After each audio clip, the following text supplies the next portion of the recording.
Hello, everyone. Welcome back to Financial News. I am Ron Jankowski with PHTV4, Channel 4 in Palos Heights. My co-host is Paul Munico from Ameriprise Financial. And Paul, I'm going to ask you to give us an update, as you usually do, as well as Ameriprise did send a current information as of this morning, and I'll share that with the viewers after you're finished. All right, thanks. Today I want to talk about this being likely the most important week for earnings this year. This is going to be a very heavy and important week for Q2 earnings, with 166 of the S&P 500 constituents on the schedule, including 12 that are also members of the Dow Jones Industrial Average.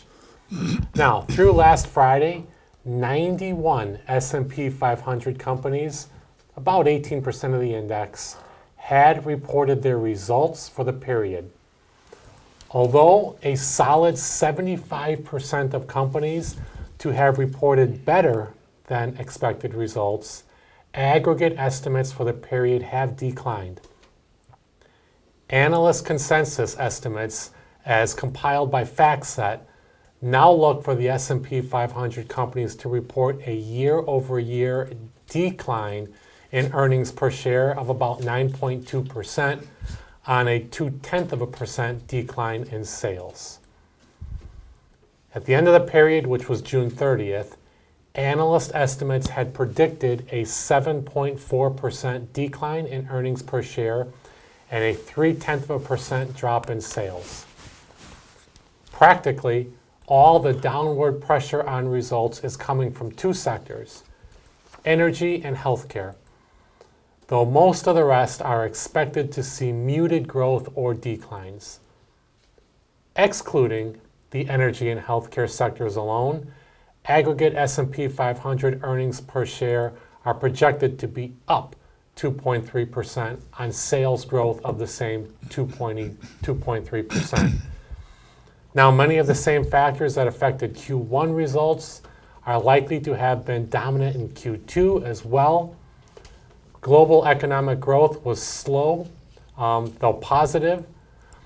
The strong U.S. dollar likely weighed on the sales and earnings performance of U.S. multinationals, and high inflation may have boosted the pricing power, thus sales of many companies, but hindered the bottom line via higher costs for practically all. Meanwhile, the healthcare sector will be dealing with fewer pandemic-related sales versus the year ago, and financial institutions will likely allocate more to their bad loan reserves due to the refinancing stresses in the commercial real estate sector on account of the sharp rise in interest rates of the last year.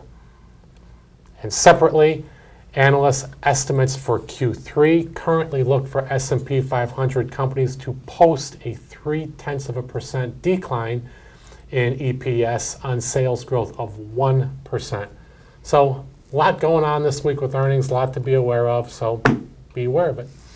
And today being July 24th, 2023, this morning's information, excuse me, U.S. futures indicated a slightly higher open ahead of the busy week for earnings and the FOMC decision. And the stocks in Asia closed mixed overnight with strength in Japan, partially offset by the weakness in the greater China. And in Europe, markets are mixed with the earnings and the ECB meeting in focus. So I guess there's going to be a meeting coming up. There's a lot going on. Interest rates are being discussed. Of course, as I reported, it's a big week for earnings, so there's a lot to watch this week. And as of today, the treasuries are firmer across the curve. The 10-year treasury is yielding 3.80%. The WTI crude is up 0.6%. Gold is up 0.03%. Anything else you want to add to your report? No, I'm anxious for you to report the year-to-date. Oh, year-to-date, yes, I know you would. Okay, it is. Dow Jones is, these are the year-to-date, by the way, index returns. Dow Jones is a plus 7.5%, S&P 500 a plus 19%, and NASDAQ a plus 34%. Those are staggering. I mean, we've had a good run here, so hopefully we can hang on to them and potentially keep building off them. From what I heard over the weekend, it seems though the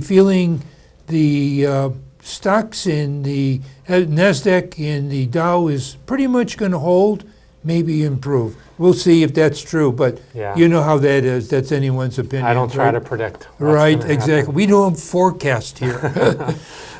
Okay. Well, thank you, Paul, and stay with us. We'll be right back. Paul has an interesting topic for our next show called Your Money. Stay with us. We'll be right back.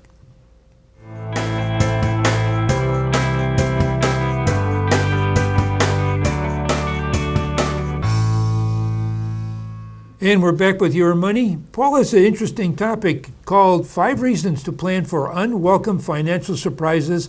Life is full of surprises, Paul. I'll let you take it from there. Thanks, Ron. You said it best. I mean, life is full of surprises, and not all of them are positive. If you've experienced the unexpected death of a loved one, maybe a sudden job loss, the wreckage of a natural disaster, or any other curveball that may have impacted your finances, you know how quickly it can happen. Now, while you can't control what might happen in the future, you can control how you plan for it. So today we're going to go over 5 reasons why it makes sense to expect and plan for the unexpected. So challenging life events are hard enough to manage, and financial decisions made in a moment of crisis may not be the soundest ones and could have consequences for years to come. If you have financial contingency plans in place, you may have less to worry about or distract you from the issue at hand. You can be free to focus on pressing personal situations when it matters most. You'll also have more choices. Planning when things are going well will give you more options for protecting your finances. So certain options that guard against financial loss may not be available when tragedy strikes. So for example, it's too late to buy insurance after a kitchen fire or a family member becomes ill. Planning ahead can give you peace of mind that you'll be ready for these types of events. Careful planning takes time. When you face an unexpected situation, you may not have the time or energy to consider your options carefully. But with time on your side, you can be more deliberate, thorough, and informed. For example, you can make multiple appointments to meet with tax, medical, financial planning, and legal professionals to get advice and recommendations. These professionals can help you with a variety of tasks to prepare for the unexpected, such as updating your will, researching and comparing prices on financial products or insurance, maybe establishing a trust, or completing a healthcare directive. All of these arrangements can be complex, requiring a certain amount of your time and attention to get them in order. It's the considerate thing to do. I mean, imagine the burden to your family members if you're incapacitated and your finances are in disarray. Having your financial dealings in order makes it easier to help a loved one and help to step in as help is needed. Make sure a trusted family member knows where the key financial documents are and how to contact the professionals who help with your finances. Action always beats fear. Conventional wisdom urges us to hope for the best and prepare for the worst. It's good advice, and having a plan in place is empowering. You may not be able to prevent every unpleasant occurrence in life, but you can soften the blow of a professional or personal hardship by putting safety nets in place. As always, a financial advisor can help you identify options to prepare for life's uncertainties. Good topic, Paul. Thank you for sharing that with the viewers.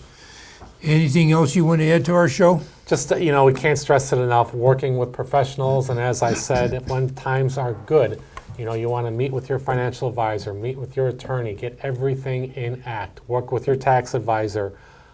These people are there to help, and you can utilize their help. If one does not have a financial advisor, what can they do? They can feel free to call me, and I can be reached at 708-226-3412. Thank you, Paul. For Paul Munical with Ameriprise Financial, myself, Ron Jankowski with Channel 4 in Palos Heights, we wish you good investment day.